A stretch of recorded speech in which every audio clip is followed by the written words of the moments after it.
ہم نے پچھلی 3 قسطوں میں کوفہ کے بارے میں تفصیل سے بیان کیا ہے۔ اب ہم امام حسین کے سفر میں آگے چلتے ہیں۔ امام حسین مدینہ سے نکلے، مکہ پہنچے، اور اب وہ مکہ چھوڑ کر کے تنیم کی طرف رواں ہیں۔ تنیم اس وادی کا نام ہے جو مکہ اور صرف کے درمیان واقع ہے۔ یہ مکہ سے 3 یا 4 فرسخ کے فاصلے پر ہے۔ تنیم مدینہ سے آنے والوں کے لیے مکہ کی سرحد ہے۔ باب عمرہ سے اس کا فاصلہ 6148 میٹر ہے۔ یہاں 2 نشانیاں ہیں جسے عرب انصاب کہتے ہیں۔ یہ 2 نشانیاں بنی عباس کے خلیفہ مقتدر عباسی نے 315 ہجری میں نصب کروائی تھیں۔ یہاں ایک مسجد ہے جسے اس وادی کے نام کی مناسبت سے مسجد تنیم کہتے ہیں۔ اس مسجد کو مسجد عائشہ بھی کہتے ہیں۔ اسے مسجد عائشہ اس لیے کہتے ہیں کہ پیغمبر اکرم نے عبد الرحمن ابن ابو بکر سے کہا کہ حضرت عائشہ کو یہاں سے احرام بندھوائیں۔ اس مسجد کو مسجد عمرہ بھی کہتے ہیں کیونکہ یہ مکہ سے قریب ترین میقات ہے۔ یہاں سے عمرہ مفردہ کے لیے احرام باندھتے ہیں۔ امام حسین علیہ السلام 8 ذی الحج کو جب مکہ سے عراق کے لیے نکلے تو آپ کی پہلی منزل یہی وادی تھی جہاں آپ نے قیام کیا۔ یہاں پر چند واقعات پیش آئے۔ نمبر 1، مکہ کے نئے گورنر عمر ابن سعید اشدق کو جب یہ خبر ہوئی کہ حسین مکہ سے عراق کے لیے نکلے ہیں تو اس نے اپنے بھائی یحییٰ ابن سعید اشدق کی کمان میں ایک مختصر سا لشکر امام کے تعاقب میں روانہ کیا اور یحییٰ کے ہاتھ امام کے نام ایک خط بھی بھیجا۔ یہ خط کتاب موسوعہ کلمات امام حسین میں اس طرح نقل ہوا ہے: میں خدا سے دعا کرتا ہوں کہ وہ آپ کو عقل و رشد عطا فرمائے اور اس عمل سے آپ کو باز رکھے جس میں آپ کی ہلاکت ہے۔ میں نے سنا ہے کہ آپ نے عراق کے سفر کا ارادہ کیا ہے۔ میں آپ کو خدا کا واسطہ دے کر کہتا ہوں کہ آپ اختلاف، فتنہ اور فساد سے باز رہیں۔ اگر آپ کو کوئی خوف ہے تو آپ میرے پاس آ جائیں، میرے پاس آپ کے لیے امان ہے اور میرے دل میں آپ کے لیے نیکی اور صلہ رحمی ہے۔ یہ خط مکہ کے گورنر کی ڈپلومیٹک پالیسی کا عکاس ہے۔ ایک طرف تو اس نے امام سے ہمدردی اور خیرخواہی کے جذبات اور پند و نصیحت کا اظہار کیا ہے اور طمع و لالچ بھی دیا ہے، جبکہ دوسری طرف اس نے امام پر نادان، جاہل اور فتنہ انگیز ہونے کی تہمت لگا کر آپ کی اہانت کرنے کی جسارت کی ہے۔ اس خط کے چند محرکات اور وجوہات ہیں جس کی وجہ سے اسے یہ خط لکھنے کی ضرورت پیش آئی۔ پہلی وجہ، عمر ابن سعید اشدق مطمئن تھا کہ امام حسین اس کے پنجے میں ہیں اور اب اس سے بچ کر نہیں نکل سکتے۔ اس کا منصوبہ تھا کہ مکہ سے حجاز کی واپسی کے بعد جب مکہ خالی ہو جائے تو انہیں گرفتار کر لیا جائے یا قتل کر دیا جائے، کیونکہ مکہ کے خالی ہونے کے بعد ان کا کوئی حامی اور ناصر نہ ہوگا اور یزید کی حکومت کے خلاف سازش کا ذمہ دار بھی حسین کو ہی سمجھا جائے گا۔ لیکن جب اسے یہ اطلاع ملی کہ حسین مکہ سے نکل چکے ہیں اور ان کا رخ عراق کی طرف ہے تو اسے پریشانی ہوئی کہ دشمن ہاتھ سے نکل گیا۔ چنانچہ یہ پریشانی اس خط لکھنے کا محرک بنی۔ نمبر 2، خط لکھنے کی دوسری وجہ یہ تھی کہ جس طرح مدینہ سے ولید کے ہاتھ سے امام حسین کا نکل جانا اس کی نااہلیت کا ثبوت بنا، ویسے ہی امام حسین کا اس وقت اس کے ہاتھ سے نکل جانا یزید کے سامنے اس کی نااہلیت کا ثبوت قرار پاتا اور اس کی سبکی کا سبب بنتا۔ تیسری وجہ یہ تھی کہ اس وقت مکہ میں موجود حجاج میں یہ خبر عام ہو چکی تھی کہ حسین مکہ میں اپنے لیے خطرہ محسوس کر کے یہاں سے نکلے ہیں، اور یہ بات مکہ کے گورنر کے خلاف حجاج کے دل میں غیظ و غضب کا سبب بن رہی تھی، اس لیے وہ پریشان تھا۔ نمبر 4، اس کے علاوہ حاکم مکہ نے دیکھا کہ امام حسین نے عراق کا سفر اختیار کیا ہے، جبکہ عراق ہی بنی امیہ کے مخالفین کا مرکز اور حکومت بنی امیہ کے لیے معرض بنا ہوا تھا۔ یہ بات اس کے لیے پریشانی کا سبب تھی۔ اگر امام عراق کے علاوہ کسی اور جگہ کا عزم کرتے تو حکومت کو زیادہ تشویش نہ ہوتی۔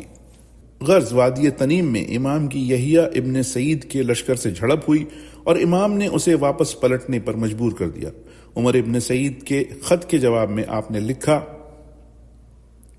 تم نے اپنے خط میں جس نیکی اور صلہ رحمی کا اظہار کیا ہے تو خدا تمہیں دنیا اور آخرت میں جزائے خیر دے۔ تمہاری طرف سے مجھے اختلاف اور فتنہ سے باز آنے کی نصیحت کا جہاں تک تعلق ہے تو سمجھ لو کہ جو مسلمان عمل صالح کرتے ہیں اور لوگوں کو خدا کی طرف دعوت دیتے ہیں وہ فتنہ برپا نہیں کرتے۔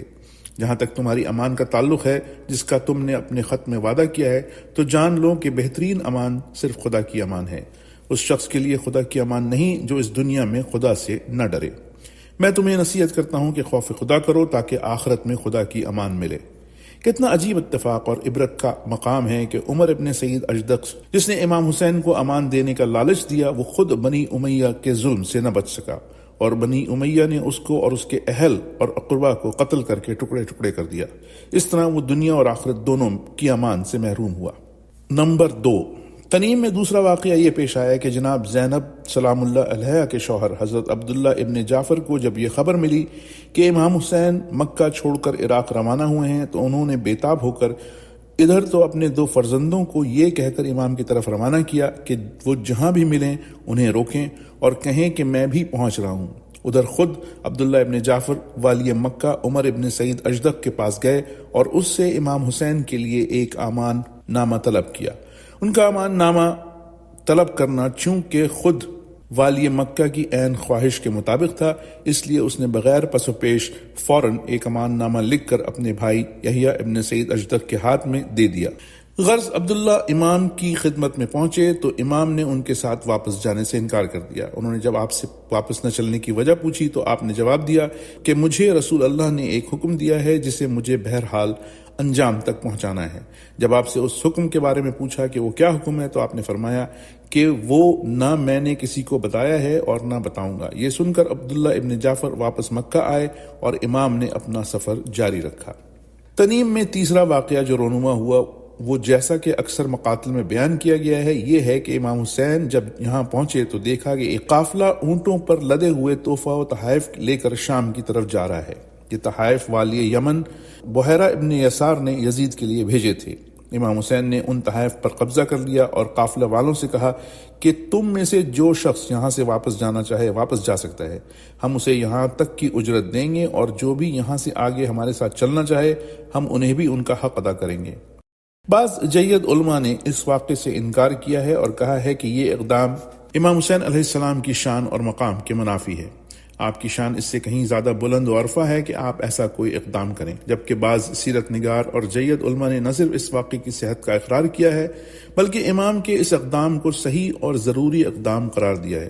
اس اقدام کے صحیح اور ضروری ہونے کی سند میں وہ اس واقعے کو پیش کرتے ہیں کہ جب یمن سے ایسے ہی تحفہ و تحائف لے کر ایک قافلہ معاویہ کی طرف جا رہا تھا تو امام حسین نے مدینہ میں ان تحائف پر قبضہ کر کے معاویہ کو خط لکھا تھا کہ یہ تحفے اور تحائف شام کے خزانے میں جمع ہونے کے لیے جا رہے تھے، لیکن ان تحائف کے زیادہ حقدار مدینہ کے نادار اور مسکین ہیں، اس لیے ہم نے ان تحائف کو ان مستحق حاجت مندوں میں تقسیم کرنے کے لیے روک لیا ہے۔ دوسری سند یہ ہے کہ پیغمبر اکرم اور مسلمانوں کو ابو سفیان اور مشرکین کے ظلم و ستم سے تنگ آ کر جب مکہ چھوڑ کر مدینہ آنا پڑا تو آپ نے مکہ اور شام کے درمیانی راستے پر ایک دستہ مقرر کیا جس نے ابو سفیان کے قافلے کے اس مال پر قبضہ کیا جو وہ شام سے مکہ لے کر جا رہا تھا۔ اس طرح پیغمبر اکرم نے مشرکین مکہ کی اقتصادی ناکہ بندی کر دی۔ تیسری سند یہ ہے کہ یزید کی حکومت ایک غاصب حکومت تھی اور مال مسلمین پر اس کا قبضہ غاصبانہ تھا۔ امام حسین علیہ السلام کے اس اقدام کو اسی صورت میں غلط قرار دیا جا سکتا ہے جب اس کی خلافت و حکومت کو جائز اور مال مسلمین پر اس کو اولا بالتصرف مان لیا جائے، لیکن اگر اس کی حکومت ناجائز تھی اور یقیناً ناجائز تھی تو پھر امام کا اقدام 100% درست اور صحیح تھا۔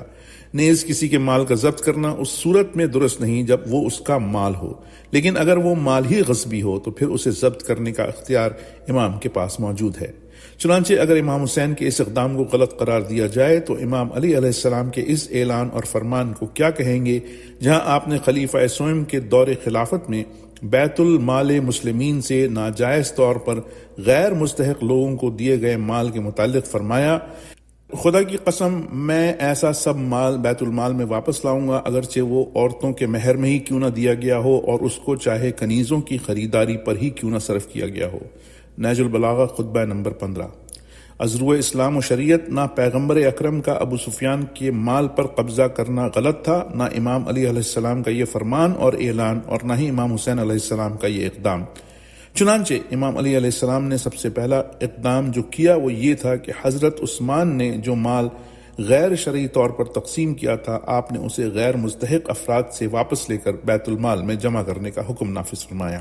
نوٹ: امام حسین علیہ السلام کے مقدس قیام و انقلاب کے دوران آپ کے بہت سی اقدامات، خطبات اور کلمات پیچیدہ، مشکل اور ناقابل فہم اس لیے قرار پاتے ہیں کہ عموماً لوگ آپ کے قیام کو ایک بے بس، مجبور اور ایک غیر ارادی عام انسان کا قیام سمجھتے ہیں اور سمجھتے ہیں کہ امام کو یزید کی حکومت سے کوئی مخالفت نہیں تھی اور وہ اس کی غاصبانہ حکومت کے خلاف کوئی اقدام کرنا نہیں چاہتے تھے، اور یہ کہ وہ تو صرف یزید ہے جو امام حسین کو چھیڑ بیٹھا، ورنہ اگر یزید امام کو نہ چھیڑتا تو امام حسین معاذ اللہ خاموش رہتے اور یزید کے خلاف قیام نہ کرتے۔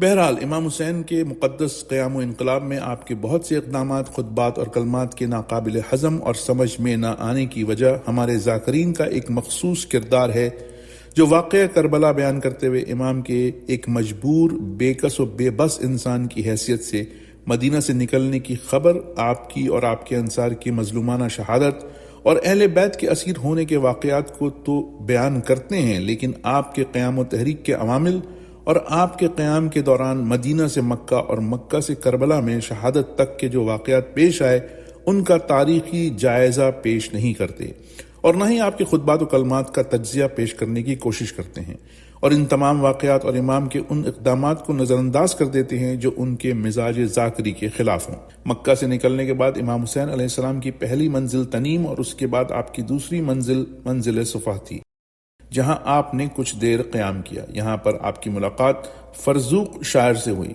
فرزوق نے اس ملاقات پر ایک شعر انشا کیا جس کا مفہوم کچھ یوں ہے: میں منزل صفا پر حسین سے ملا، اس وقت ان کے جسم پر قبا اور زرہ تھی۔ فرزوق نے سلام و دعا کے بعد امام سے تعجب سے پوچھا کہ اس وقت جبکہ پوری دنیا مکہ کی طرف متوجہ ہے، آپ کو کس مہم نے مکہ چھوڑنے پر مجبور کیا اور اس عجلت کی وجہ کیا ہے؟ امام نے جواب دیا کہ اگر میں جلدی نہ کروں تو مجھے قتل ہو جانے کا خطرہ ہے۔ امام نے اس سے پوچھا کوفہ کی کیا خبر ہے؟ تو اس نے جواب دیا کہ آپ نے بہت اچھا کیا کہ ایک باخبر شخص سے آپ نے یہ معلوم کیا۔ اس کے بعد اس نے کہا لوگوں کے دل آپ کے ساتھ ہیں جبکہ ان کی تلواریں بنی امیہ کی حمایت میں ہیں۔ قضا آسمان سے نازل ہوتی ہے اور خدا ہر آن نئی شان میں ہے۔ امام نے اس کے اس جملے کی تائید کرتے ہوئے فرمایا یقیناً خدا ہر آن نئی شان میں ہے۔ اگر قضائے الہی ہماری خواہش کے مطابق ہمارے حق میں نازل ہوئی تو بھی تمام حمد و ستائش اسی خدا کے لیے سزاوار ہے۔ ہم اس کی نعمتوں پر حمد کرنے کے لیے بھی اس سے مدد چاہتے ہیں، اور اگر قضائے الہی ہماری خواہش اور ہمارے مقصد کے خلاف نازل ہوئی تب بھی جس کی نیت اور مقصد حق ہو اور تقوی جس کا شیوا ہو وہ جادہ حق سے منحرف قرار نہیں پاتا۔ آخر میں امام نے اس سے پوچھا کہ تم کون ہو؟ تو اس نے گول مول جواب دیا کہ میں عراق کا رہنے والا ہوں، اور اپنا مکمل تعارف کرانے سے گریز کیا۔ امام نے اس کے بعد مزید اس سے کچھ نہیں پوچھا کہ تم کہاں سے آئے ہو یا عرب میں کس جگہ سے تمہارا تعلق ہے۔ اس پر فرزوق کہتا ہے کہ خدا کا شکر ہے کہ امام نے مجھ سے میرے بارے میں مزید وضاحت طلب نہیں کی۔ امام اور فرزوق کے درمیان اس گفتگو سے جو نکات روشن ہوتے ہیں وہ یہ ہیں: فرزوق ایک معاشرہ شناس انسان تھا، اور اس کی دلیل یہ ہے کہ جب امام نے اس سے کوفہ کے بارے میں پوچھا تو اس نے جواب دیا کہ لوگوں کی تلواریں آپ کے خلاف ہیں لیکن ان کے دل آپ کے ساتھ ہیں۔ اس جملے سے معلوم ہوتا ہے کہ وہ معاشرے کے لوگوں کے مزاج اور طبیعت سے آشنائی رکھتا تھا۔ فرزوق عقائد اسلامی کے حقائق و دقائق سے آگاہی اور آشنائی رکھتا تھا۔ اس کا ثبوت یہ ہے کہ اپنے تبصرے کے بعد اس نے کوفہ کے بارے میں اپنی معلومات کو مشیت الہی سے مربوط کیا اور وضاحت کی کہ یہ میری معلومات ہیں، لیکن نہیں معلوم خدا کا فیصلہ کیا ہے۔ پس پردہ حقیقی فیصلہ خدا ہی کا فیصلہ ہوتا ہے، اور ہوتا وہی ہے جو خدا چاہتا ہے۔ امام حسین اپنے سفر میں ایک اعلیٰ و ارفع مقصد کے لیے نکلے تھے۔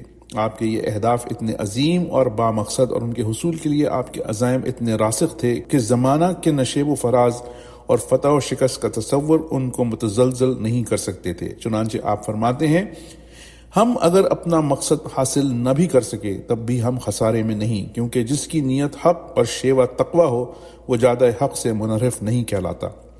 یہاں انسان کے ذہن میں ایک سوال پیدا ہوتا ہے، اور وہ یہ ہے کہ امام نے اپنے قیام و انقلاب کے لیے فرزوق جیسے دانا اور بینا اور معاشرہ شناس شخص سے کیوں مدد طلب نہیں کی؟ اس کا جواب یہ ہے کہ امام نے جب اس سے یہ پوچھا کہ تم کون ہو تو اس نے اپنا نام بتانے سے گریز کیا، چنانچہ امام نے سمجھ لیا کہ وہ آپ کی نصرت سے اپنا پہلو بچانا چاہتا ہے۔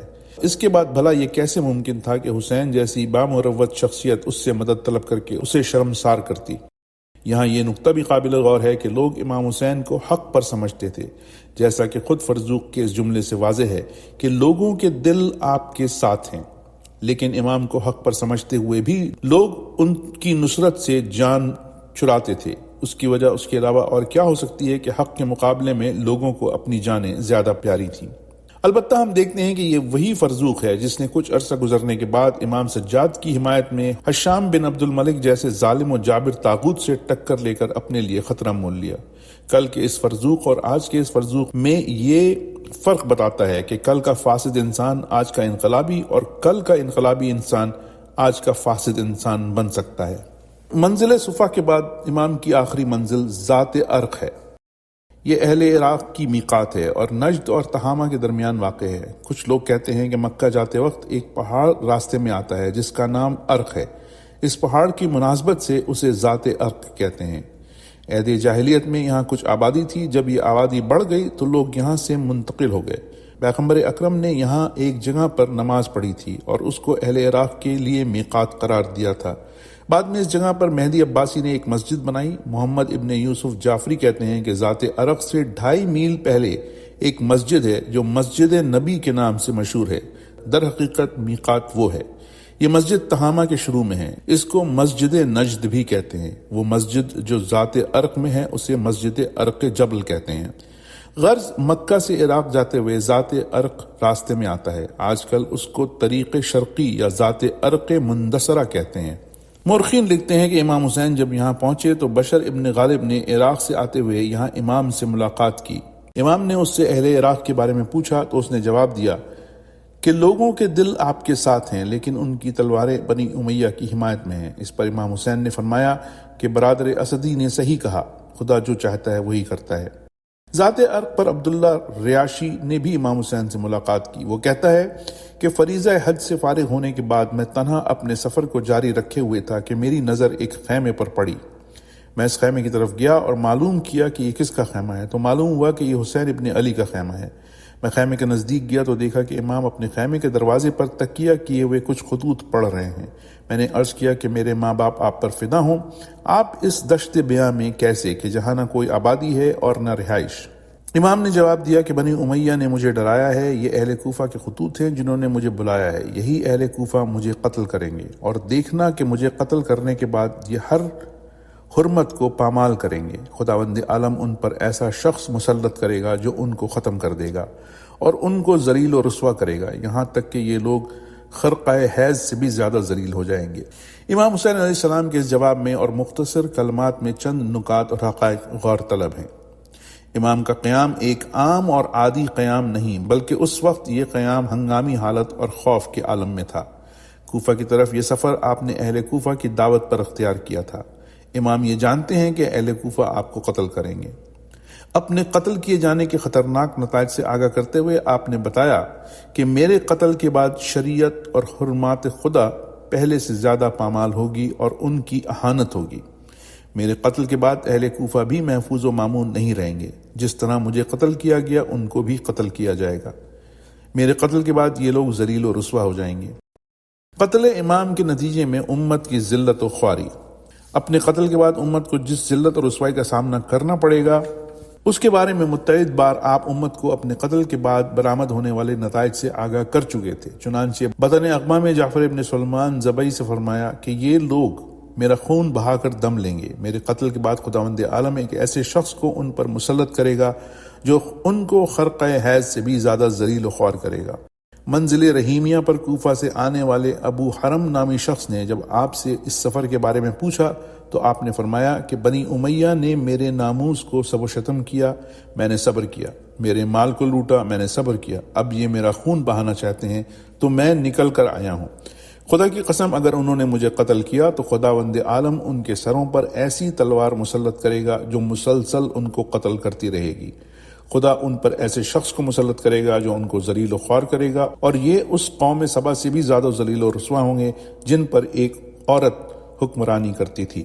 امام حسین علیہ السلام نے یوم عاشور اپنے خطبے میں فرمایا تھا کہ لوگو ہوش میں آ جاؤ اور آگاہ ہو جاؤ، میرے قتل کے بعد تم بھی زندہ نہیں بچو گے۔ تمہیں اتنی فرصت اور مہلت بھی نہیں ملے گی جتنی سوار ہوتے وقت ایک رکاب میں پیر ڈالنے کے بعد دوسری رکاب میں پیر ڈالنے کے لیے درکار ہوتی ہے۔ انسانوں کو پیسنے والی چکی کا دور تم پر آنے کا منتظر ہے، تمہاری گردنیں اڑائے جانے کا دن قریب ہے۔ یاد رکھو یہ ایک ایسا وعدہ ہے جو میرے جد سے میرے پدر بزرگوار کے ذریعے مجھ تک پہنچا ہے۔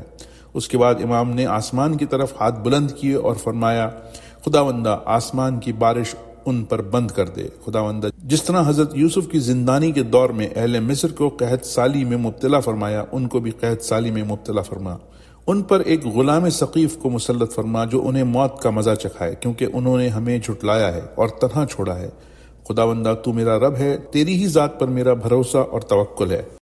خدا کی قسم ان میں سے کوئی نہیں بچے گا، خدا ان سے میرا انتقام لے گا اور ہمارے ہر مقتول کے بدلے میں ان کے ایک ایک شخص کو قتل کیا جائے گا۔ وہ میرے اور میرے اہل بیت اور شیعوں کی مدد کریں گے۔ یہاں پر ہم اس قسط کا اختتام کرتے ہیں۔ اب اگلی قسط میں اگلے مقام کے اوپر بیان ہوگا۔